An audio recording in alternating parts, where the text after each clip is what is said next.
Hi everybody, we're here today with another great artist. Everybody, Addley.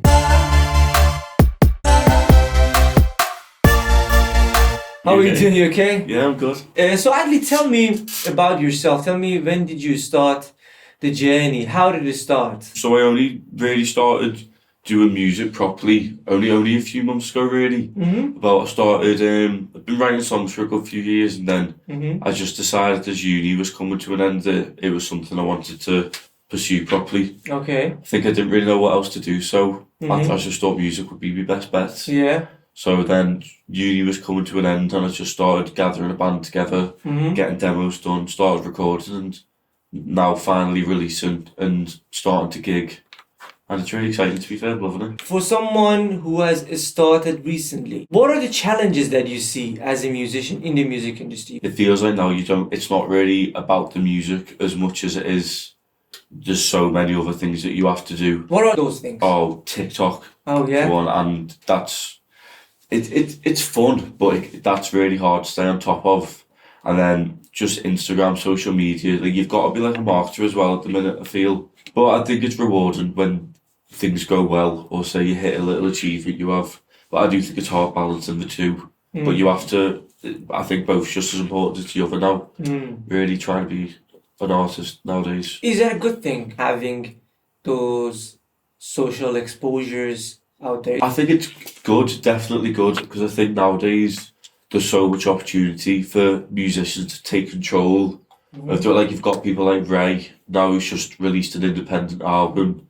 You've got Jake from America, and you've got all these TikTok people who have been able to promote songs and like build really strong followings completely on their own, and it takes a bit of power away from like labels but I just think that those opportunities are there for everyone, so it's more competitive now. And I think you have to be really strong at all of it to be successful, and you've got to be so consistent. And I think that's something that I'm going to find hard, and I know a lot of like my musician friends find hard keeping that online presence. So why music? Tell me, why not being a doctor? I just think if you're like a creative person, you're just drawn towards that, and you can't really get away from it, really. And I think there's been times where I've said to myself, oh, I need to do something more proper. I need to, rethink. I need to do a conversion course after uni. I don't get that day might come still, but it would have just felt wrong, I think, for me, or like doing myself. I don't know, like not doing myself justice, not giving it a go. Because it's be passionate. It's what we love, isn't it? So I do think you've got to follow that, really. So why study music? The idea of meeting loads of other people who want to do the same things I was, similar mindsets, and that was my favourite thing about doing it, really, like just surrounded by creative people all the time. But one of the things that I'm always interested, because I studied myself, as somebody who's studied 2 years, I invested, as the statement says, 40 grand, right? And I'm assuming that's going to double up for you because it's been 4, right? So I went to university to have that connections and be surrounded by people who are like-minded. But do you think that is there any other way to spend that 40-80 grand and get there sooner, maybe faster, more efficient? I definitely don't think it's something you have to do, like study music, go to university to do music. Like I think just for me, I was just on that path of wanted to go to university, and that was just what I ended up doing. I'm not even sure how important it is, because all these really successful artists, I can guarantee you the majority of them didn't study music. You're in a band actually, right? Yeah. How many of you are in the band? There's 5 of us at the moment. 5, oh, wow. Yeah. It's very hard to keep all the band members together. Yeah. How do you do it? Yeah. It's just structure, really. So it's like my band. So I write everything and then come to rehearsals with like demos done or like song ideas, and then it'll be more work through stuff I bring, and everyone can then give their inputs. But we have had to, especially nowadays with everyone, everything's so expensive, everyone's got to work so much. It has been hard trying to get everyone together, but I do think just patience and structures being the most important thing. So have you released any songs so far? Yeah, too. Did you have any release strategy before releasing them? And what did you do? I definitely had the whole, the thing, what you see on from like music experts on TikTok, the whole 4 weeks before, pitch to Spotify, editors, be everything like that. I just followed all that information really. I did have that month plan for both of them. I'm not sure if I'd do it the same next time. What would you do next time? I think I'd try and tailor it more to just do it more how I'd want to do it, rather than, I think I was quite stressed about, I've got to do this, I've got to do that, that's got to be right. But then I don't think there is rights or wrongs. I think as long as you're engaged with your music and your goal is to try and get other people engaging with your music, and I think that's the core purpose for what you're doing, and it's so easy to lose sight of that when you've got so much information coming in, so many different opinions. So I think that's going forward. I just want to try and stay more true to what feels right to me, rather than worrying about outside influence or pressure maybe. How do you handle criticism? If somebody comes and says something on one of your posts or whatever. Yeah. I can't imagine it bothering me too much, because I know how hard I'm working to put these things out. Okay. So I think, say like someone said, I don't like that song. I think I just focus on the people who do like it. Yeah, a bit. Just because it's you put too much time and effort into it to let little things like that tear you down. Addley, tell me, do you have plan B? So if plan A doesn't work, do you have plan B? No. I think things will fall into place though, and I think things do fall into place. But I think even though talking to you about how difficult social media, everything can be, it's also like, I'm learning like a lot of skills, and I think musicians now have a bigger arsenal of skills that they like picked up from trying to be like creatives. Sure. So I think you learn how to do marketing, you learn some business stuff, event management. So I think, say the time comes where I don't want to be like a creative anymore, I'm just learning so many things and gaining experience that I think is going to be valuable and I can take other places. So I am really grateful for that. So where is that plan A? Where is that ultimate goal? Obviously headline Glastonbury, be able to do music, be creative.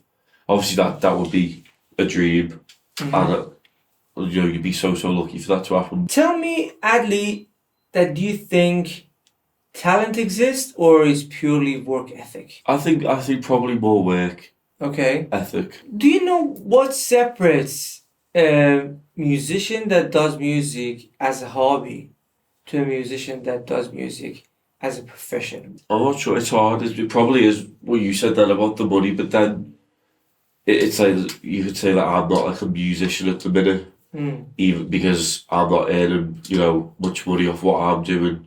But then it's so mad to think that, because it's literally like all day, every day, all I think about, and people I know, like people commit their lives to it, don't they, without getting much back. So I suppose that is the only way to think of it. So Addley, tell me, if you win £1 million today, what would you do with it? For a big night out first, probably. To celebrate, Send some money blow back. off 10 grand. Yeah, send some money back to people I owe money to. Just big dominoes, and then then think of where I could really put money into. Probably just help with exposure. Really, I think that's the main thing, and I think that's the difference of why some artists are taking off and why others aren't. Apart from the ones who were getting like good organic growth on TikTok, and I think to have the money to put into like strong marketing, like some companies, brands spend so much money every year on marketing. Oh, sure.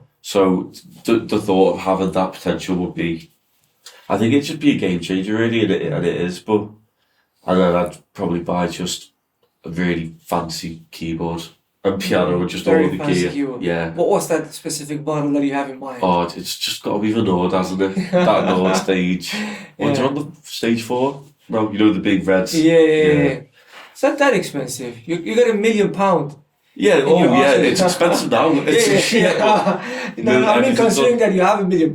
Yeah, everything's on the cards with that. But Talking about the future of music, You probably heard of the AI coming into place now and doing the things that we as human being faster, in a way maybe better, in a more efficient way. Considering these things are happening, what do you think the future is music is gonna be? You've seen it happen already in like films and TV with like deep fake. Like you've seen it in the recent Star Wars films where they can make Carrie Fisher from the 70s appear again, and but it's that uncanny valley effect, isn't it? Like people know what they're watching isn't the real thing, Yeah, and I think it's impressive. It's definitely impressive, and it can serve a purpose. yeah, But I don't think people can connect with it really. okay. But then on the other hand, you've got like ABBA Voyage, which is happening in London now. People watching like full concerts from holograms. But I suppose that's the difference. That's something people can't like have anymore. So say you had the option to, they would say you had the option to see your favourite artist in concert versus, just listen to a machine recreating your favourite artist's voice. Like money aside, you'd always want the real thing, wouldn't you?